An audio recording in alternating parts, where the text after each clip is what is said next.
Salut à tous, on parle souvent d'intelligence intuitive, d'intelligence du cœur, émotionnelle, mais qu'en est-il de l'intelligence neurosensorielle? Des éléments de réponse immédiatement avec Olivier Maslow sur BTLV.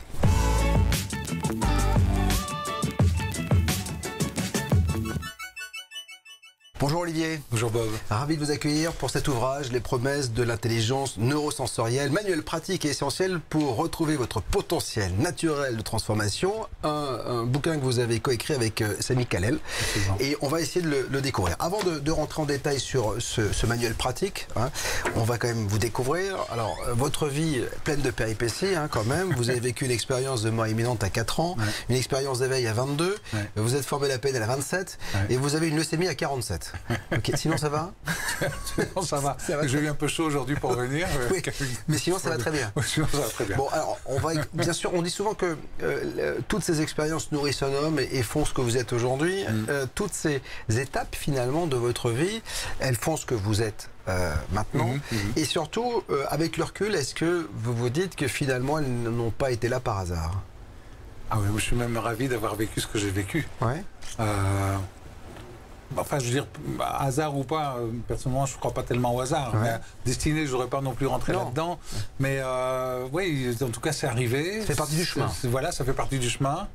Voilà, j'imaginais pas que j'allais tomber en arrière quand mon grand-père balayait la terrasse, etc. Et puis c'est arrivé. Mais par contre, oui, c'est une somme d'expériences qui apporte... Enfin, qui ont fait qui je suis, effectivement. Alors justement, vous êtes aujourd'hui coach et formateur, coach formé aux neurosciences. Vous dites avoir développé une approche qui intègre la pleine conscience et qui tend vers l'éveil. On va développer tout cela. Une approche qui a pour fondement vos expériences, donc d'expériences de mort imminente, de NDE et d'éveil. Et dans cette approche cofondée avec Samy Kalel, dénommée l'approche neurosensorielle, vous intégrez le langage du corps et les sensations, là on en revient à la PNL, etc., corporelles, dans le but de développer chez le Kidam, l'intelligence neurosensorielle. Alors je disais tout à l'heure, on parle de l'intelligence émotionnelle, de l'intelligence du cœur, de l'intelligence intuitive. Vous y revenez d'ailleurs dans le bouquin sur toutes ces intelligences-là, mais c'est quoi la différence avec l'intelligence, ou alors qu'est-ce que l'intelligence neurosensorielle? En fait, neuro et sensoriel. Ça veut dire que personnellement, j'étais formé par le docteur Jacques Fradin, à l'approche neurocognitive et comportementale. J'ai fait beaucoup d'heures de formation avec lui. Et donc, j'ai beaucoup apprécié ce modèle qui permet de mieux comprendre comment fonctionne le cerveau avec son modèle, les 4 centres de décision. Et puis, en même temps... voilà, avec Samy, on a eu la sensation qu'il manquait quelque chose et qu'en fait, on s'est rendu compte que peu de gens parlaient de l'approche du corps. Comme si c'était un peu un tabou. On ne parle pas des émotions, il ne faut pas être triste, il ne faut pas montrer sa colère, etc. Donc, on n'est pas tellement connecté sur les sensations corporelles. Or, et depuis toujours, je sais que le corps, c'est un super guide parce qu'il va me dire comment je me sens par rapport à une situation. Est-ce que je me sens crispé ou pas, je vais avoir des informations sur la façon dont je vis la situation. Donc ça a été intéressant de voir comment on peut marier cette approche neurocognitive, on va dire, et cette approche sensorielle. Et à partir du moment où on a pu comprendre que déjà, quand on se met à observer ce qui se passe dans le corps, on se remet automatiquement dans le moment présent. C'est comme si on allait chanter le mental. À ce moment-là, c'est une manière de revenir à soi qui est très très rapide et qui va permettre du coup alors si on parle du neurocognitif, de basculer d'un cerveau plutôt en mode automatique vers un mode adaptatif. Et dans le monde dans lequel on vit, où tout va de plus en plus vite et voilà, on va se retrouver face à de plus en plus de challenges, on a intérêt à comprendre que c'est par l'adaptatif qu'on est capable d'aller traverser l'inconnu, vivre des nouvelles situations et apporter des nouvelles solutions. Parce que le cerveau automatique, c'est la somme de tout ce qu'on a appris, mais le cerveau adaptatif, oui, c'est ça. C'est l'instinct. Il y a aussi l'inconscient là-dedans. Et puis, de l'autre côté, c'est plus que l'instinct, c'est vraiment... Par exemple, là, je vous parle, je suis en mode automatique. Parce que, voilà. Mais par contre, si je prends du recul et que je me pose la question, que je prends une vision un peu plus large de la situation, à ce moment-là, je vais plutôt basculer en mode adaptatif.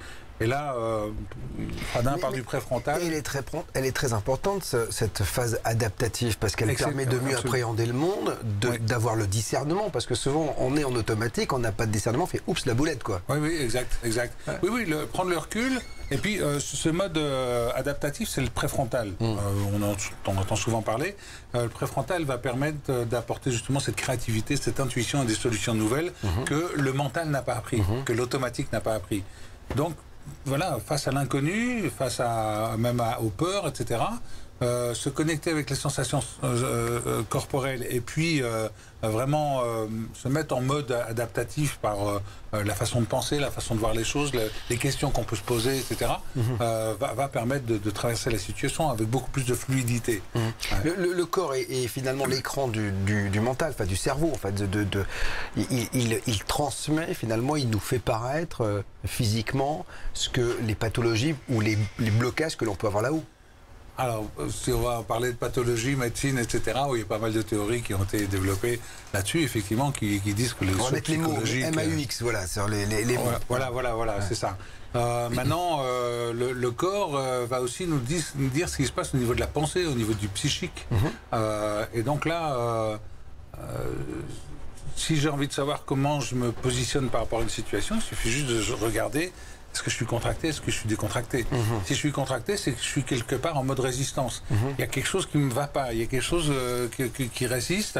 Alors peut-être que c'est un bon signal parce que c'est pas là qu'il faut que j'aille, mais peut-être que c'est aussi le signal que il y a quelque chose en moi qui est touché, qui va être impacté et qui m'empêche d'aller voir la situation avec toute l'objectivité et la lucidité nécessaire. Alors je parlais tout à l'heure d'intelligence intuitive, émotionnelle, et là il y a neurosensorielle. Comment conjuguer, en tout cas comment faire travailler les trois? Est-ce qu'elles sont chacune à des moments précis ou est-ce qu'elles peuvent bosser ensemble, quoi, ces intelligences? Moi j'aime bien dire que c'est comme quand il y a des cases, j'aime bien dire on peut cocher toutes les cases. Ouais.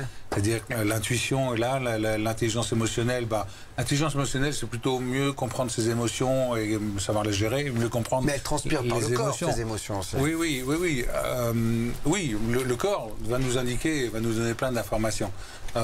J'ai envie de dire que l'intelligence neurosensorielle, c'est aussi, en tout cas l'approche neurosensorielle, c'est beaucoup d'outils, un peu qui font une synthèse de tout ce qu'on peut voir d'un côté cognitif, comportemental, sensoriel. Et donc, ils vont permettre de développer l'intelligence émotionnelle, de développer l'intelligence intuitive aussi. Ouais. C'est-à-dire qu'on va pas dire que c'est une intelligence. On n'est pas. Mais par contre, cet alliage du cognitif et puis du sensoriel nous permet d'ouvrir beaucoup de portes. Finalement, vous voulez reconnecter le corps et le cerveau. Finalement, parce que pourquoi il y a une dissociation? Pourquoi finalement on dit souvent un corps sain, un cerveau sain dans un corps sain, vous voyez ce que je veux dire? Et souvent on met d'un côté l'esprit, on met de côté le physique. On dit souvent les sportifs n'ont pas de cerveau, etc. Alors, je pense qu'au contraire, pour être un champion, il faut avoir une intelligence particulière, mais il faut l'avoir, quoi qu'il arrive. Et souvent, ils connectent assez bien les deux pour que ce qui se passe là agisse là, vous voyez. Mais on a souvent tendance à se moquer d'eux. Pourquoi on a dissocié ça pendant longtemps? Parce que c'était pas bien le physique, il fallait pas s'en occuper. Là, j'ai envie de parler en termes d'archétype. Masculin-féminin. On est dans une société patriarcale, donc avec un archétype masculin qui est je grandis, je conquéris, j'amasse, j'enrichis, je bâtis pour moi. Okay. Et donc, à partir du moment où on est dans cette dynamique masculine, on est plus dans une dynamique du mental, qui va réfléchir, qui va faire des stratégies, qui va avoir tous ses préjugés, ses présupposés sur l'autre, etc. Donc, qui va rester un peu dans sa forteresse et qui va pas forcément essayer d'aller voir ailleurs, parce qu'il y a toutes les convictions qui sont là. Et j'aime bien dire qu'aujourd'hui, le masculin doit se mettre au service du féminin.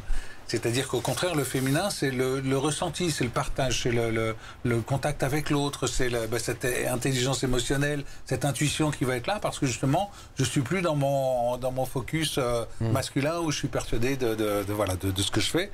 Et donc, si le masculin se met au service du féminin, à ce moment-là, on va naturellement aller vers cette sensorialité. Mais le masculin pour le masculin, ça conduit au monde qu'on connaît aujourd'hui, c'est-à-dire, voilà, on a un peu épuisé les ressources naturelles, énergétiques, etc. Et qu'est-ce qu'on fait maintenant, quoi? Donc, on a toujours été dans cette dynamique de il faut être fort, faut pas montrer ses émotions. Mais depuis les chasseurs-cueilleurs, c'est comme ça. C'est-à-dire qu'en fait, depuis que l'homme est sur la planète, il était obligé de sortir de la grotte pour aller chercher à manger pour la famille. Il y avait un côté où on lui a donné une responsabilité, ou alors il l'a prise, hein, ou il se l'est créée, vous voyez ce que je veux dire. Oui. Mais on a toujours eu cette société patriarcale, c'est-à-dire qu'elles sont rares, les sociétés matriarcales. Alors, il paraît qu'au début, c'était une société matriarcale. Ah, et pourquoi c'était la femme qui disait va me chercher à manger? C'était plutôt, voilà, on avait plutôt une déesse qu'un dieu. Ouais, voilà, et après, on est passé de la déesse au dieu. Donc, qui sait s'il est dans les sociétés primitives, il n'y avait pas au contraire cette alliance masculin-féminin. Oui, donc on a cette volonté d'amasser, cette volonté...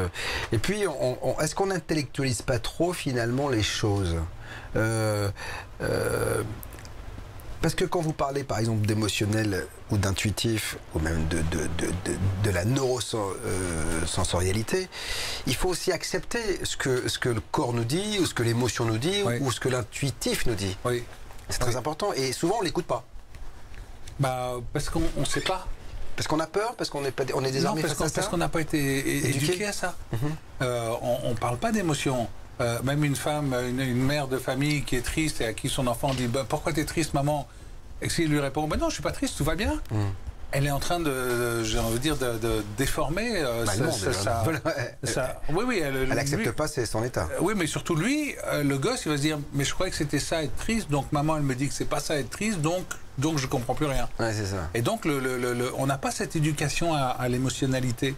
On n'a pas cette éducation à écouter son corps. On est des grands handicapés de la sensorialité. Voilà. Oui, généralité. Et donc, c'est parce qu'on n'a jamais été voir ça, parce qu'on était dans une société, voilà, il faut être fort, il faut travailler pour faire des études, etc. Il faut construire, etc. On était dans le il faut. Ouais. Mais dans le il faut, on ne va pas prendre le temps de s'arrêter pour aller voir qu'est-ce qui se passe à l'intérieur de soi. On est plutôt dans le il faut. Donc, je trace, j'avance, mais je ne prends pas le temps. Quelque part, ce retour à soi, ça veut dire déjà être capable de ralentir, de se reconnecter à soi.